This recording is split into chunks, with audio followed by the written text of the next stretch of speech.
Hey there, Wargamers, Justin the Iron Painter here, and you guys are tuning in for part 9 of my Paint Mephiston tutorial series.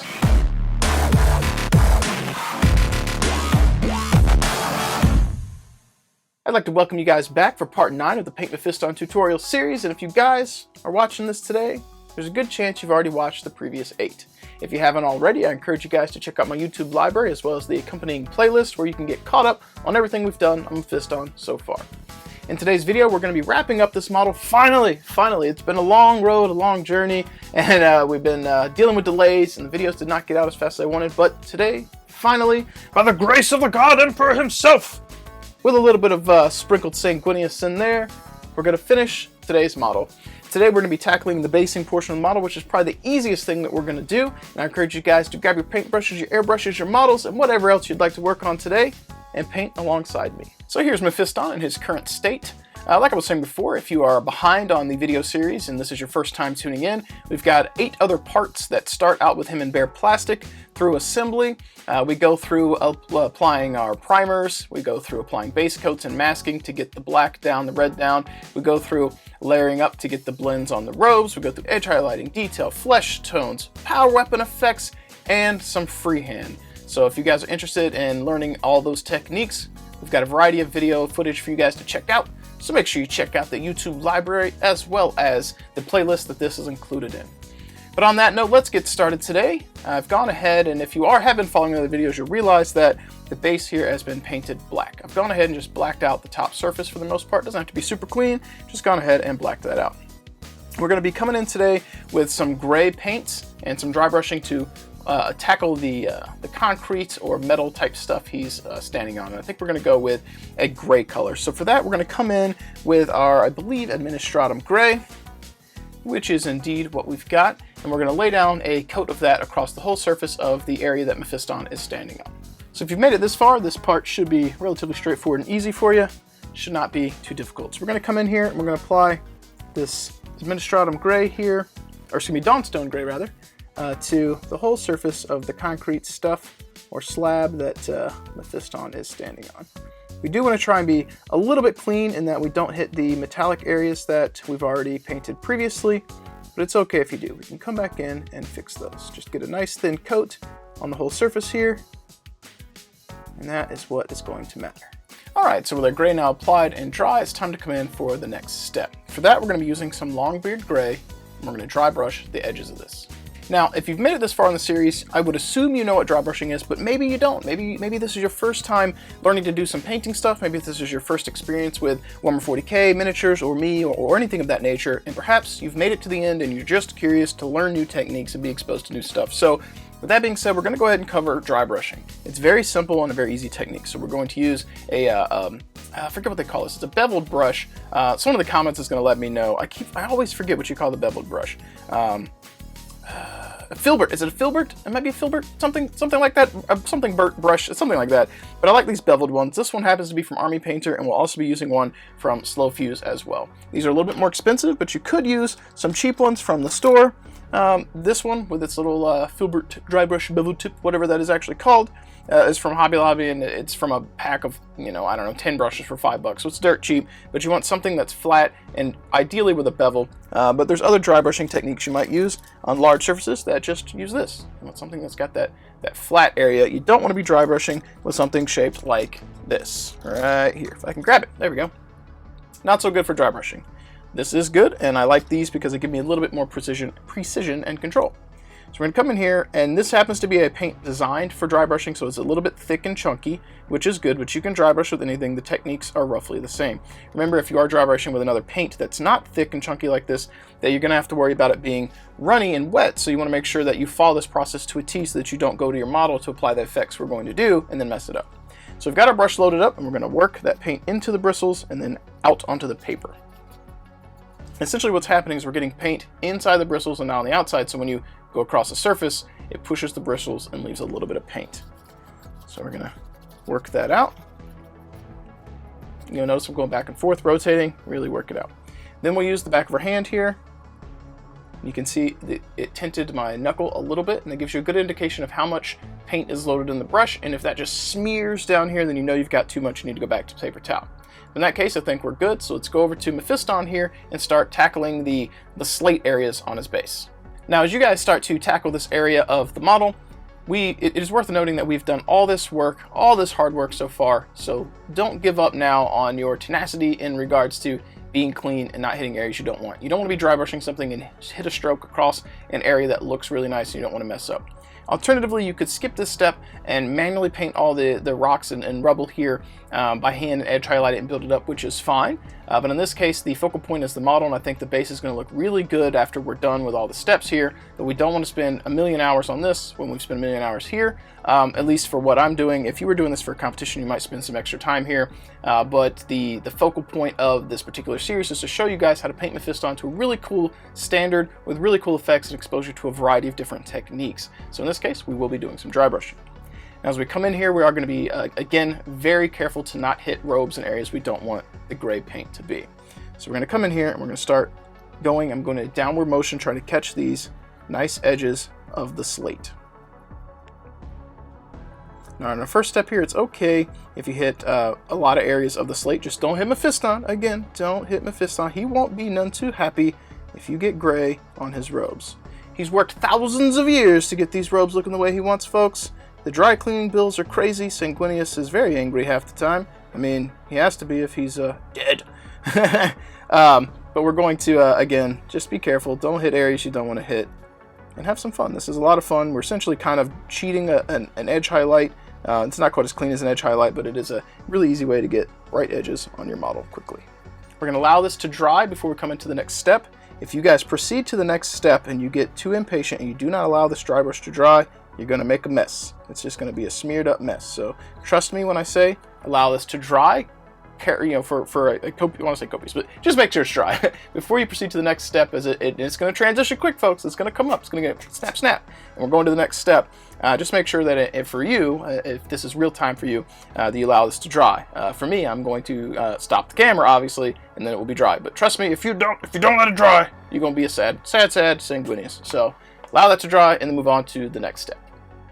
All right. So after we've allowed this to dry, it's time to come in for the next step. For that, we're going to be using a little bit of the Green Stuff World Black Wash ink, as well as a little bit of Drakenhof Nightshade from Games Workshop. Now I've mixed this 2 parts of the black to 1 part Drakenhof Nightshade, and then I've thrown in a drop or 2 of Flow Improver for good measure, which is from Reaper.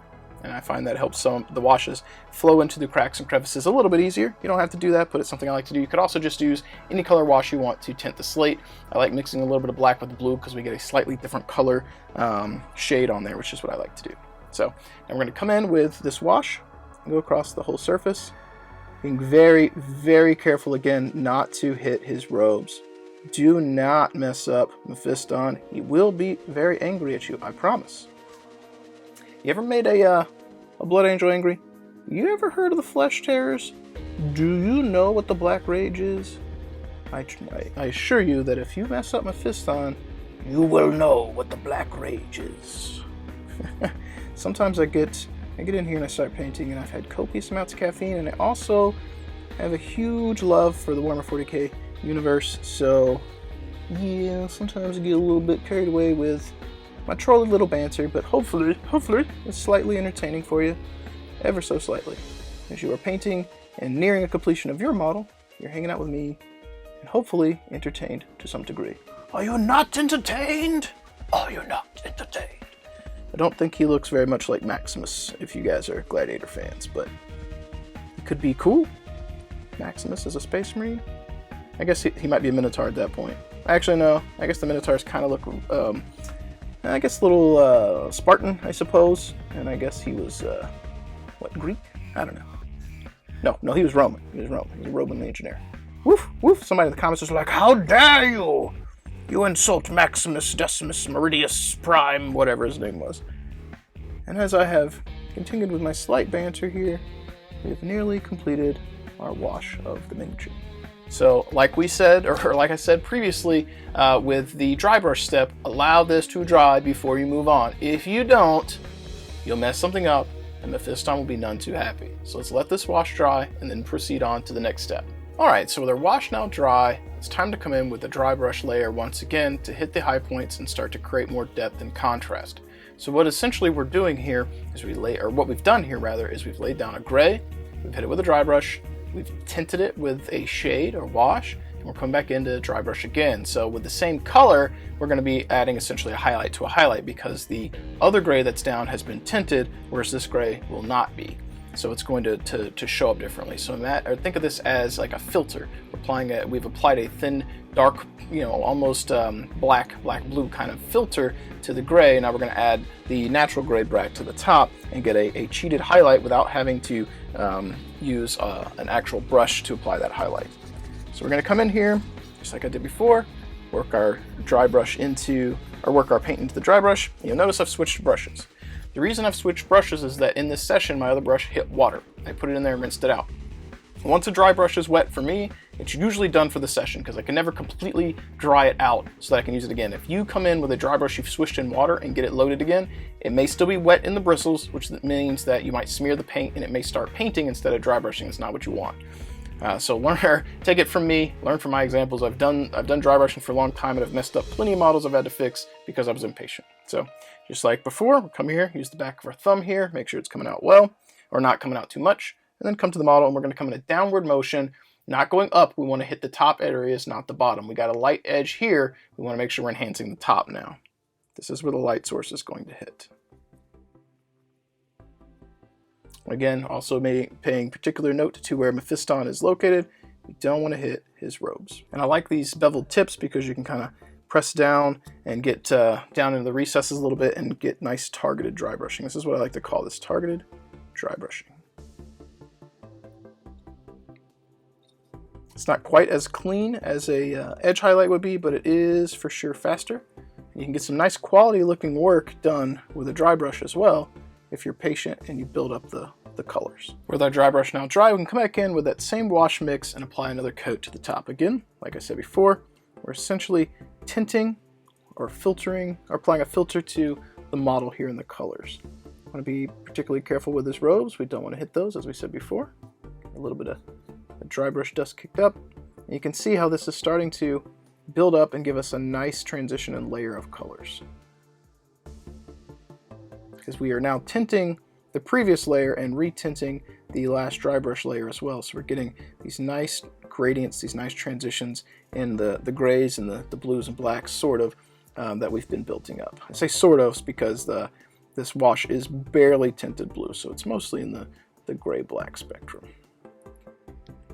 Also going back over the silver one more time as well, and you can see how the second coat is really kind of been a bit more pungent and strong because we've tinted it one more time. And this is one of the things I talk about all the time. You can always come in and add more paint. You can't go in and really add less once it's dry. So when I work with washes and things like that, I like to build it up sometimes so that we get nice effects, and you can find an area where you want to stop and not find an area where you're forced to stop because you messed up. And with our wash now dry, you guys guessed it, one final dry brush.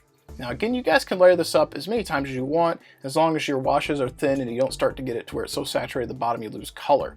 So apply as many filters as you want, as many layers of dry brush as you want until you get an effect you like. But I think this right here is going to be enough. We're going to get a nice transition, and this time we're going to be focusing on small areas, not the whole surface, because we want to have that transition, that gradient. We want it to look like we were a bit more methodical with our approach and not just willy-nilly dry brushing. This is a way where you can use dry brushing to your advantage and get a cool looking base, something that looks like you spent a lot of time on it without actually spending a whole lot of time on it. As we finished up the slate here, the next thing we want to do is to target a little bit of the silver, and for that we're going to come in with another dry brush. Wherever I have it, it's on my ear. There we go. And we're going to grab a little bit of Monument Hobbies silver and just do a quick dry brush over those to add some detail. Now with this, we've got an actual wet paint, so working into the bristles is going to be important. We don't want to have too much. You can see how a lot more is coming out than it did with the Longbeard Gray, because Longbeard Gray is designed for this, and it's a kind of a drier, thick pigment versus wet and runny. But with that being said, we do have this loaded up, and we're just going to kind of come over the tops here. This is a combination of dry brushing and over brushing. And with this technique on metal, it's really cool because it starts to give you a scratched effect as well on the flat surfaces. So I'm going to come over here very carefully and hit some of those pipes. Easy peasy. Come right here and hit these pipes. Pretty simple. And come over here, hit hit those. Actually, these look like they have a little bit too much gray on them, so I'm gonna hit that so it's got a little metallic sheen to it. And as we're finishing up here, grab a little bit of wash and just target it specifically on those pipes. We're not gonna see those when we're finished with the base as much, but we do want them to not look pure gray. So just make sure they got that wash buildup on them. And then I'm gonna come in with a little bit of a targeted wash and just follow the edge right there, just to have some little separation between the metallic portion and the actual slate base. So now we need to allow this to dry, and we can come in and apply some sand and tufts to the bottom of the base here and bring him together. All right, so with our base now dry, it's time to move on for the next portion of Mephiston, where we're almost done. We're almost there, I promise. I know I've said that a few times, but we're almost there. For that, we're gonna be applying some PVA glue, which I've mixed up into a little lid here from a water bottle with just a smidge of water, because you can thin it with water. And we're going to come in here and we're going to apply a coat to the bottom portions of the base and try to avoid touching anything else in the model. And I've got a container here of dirt and sand and stuff that I've mixed up for this model. You can use whatever type of basing sand and gribblies that you like. But before we get started today, I'm going to tape off his blade. We're going to put a little bit of masking tape on that, our handy dandy Tamiya, because the mix that I'm currently using has some weathering pigments in it. And if you've followed any of my videos before or followed me on Twitch, you know that I use weathering pigments in my basing materials. And if you have weathering pigments in there and you touch the model, it tends to leave a residue or a color on the model, which is as intended. But in this case, I do not want that to be on his blade, and once it's on there, it'll be hard to get back off. So I'm just going to preemptively apply some tape to this to try and mitigate any unwanted pigment there. And because I know that I don't want to have a lot of pigment buildup on the model from this basing process, I'm not going to be really heavily pushing him around in there. We're just going to get a coat of the paint or the basing material on here and be done with it. So let's go ahead and apply our coat of PVA glue here. Get a nice thin coat across the whole surface of the model, trying the best you can to get right up next to the basing material we've got down here without actually going up on top of it. That's not what you want. And if this is too runny, you'll find that it will start to slop and slide, and that's not what you want either. So there's no exact science to it. You just got to practice and learn how to apply the PVA and get a mix that works for you. On models that don't have big things like this on here, the PVA shifting a little bit is not as big of a deal, but in this case, if it was too runny, it would potentially slide up onto the basing material, which we don't necessarily want. We want it to touch it just barely, but not like roll up on the sides and such. It's not what we want. If that happens, it'll just look like we aren't really trying. We get a really messy looking base, which is not what we want. Not what we want at all. And unfortunately, Mephiston's sword here kind of gets in the way. It's kind of getting in the way. So now, I'm going to grab Mephiston here, move this out of the way, get our handy dandy basing material, and then we're going to dip Mephiston in just enough to get some of this on the PVA that we laid down.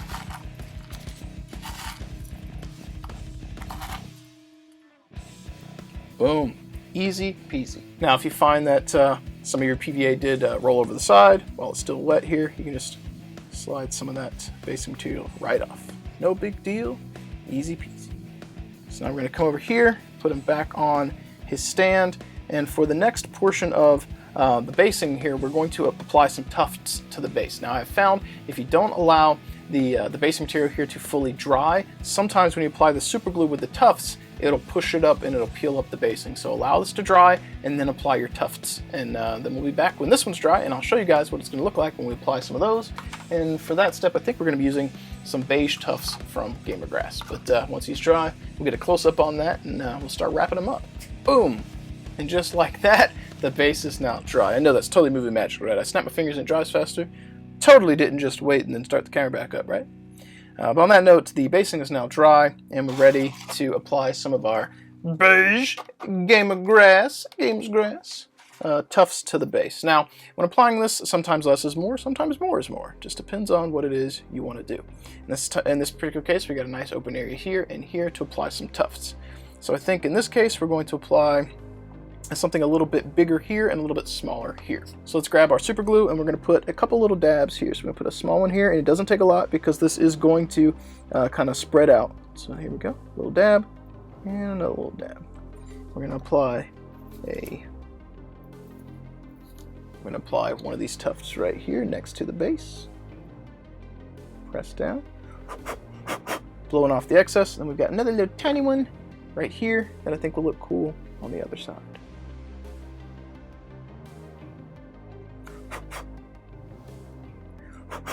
So there we go, 2 little small ones. And let's go ahead and apply a big one right up next to the base right here.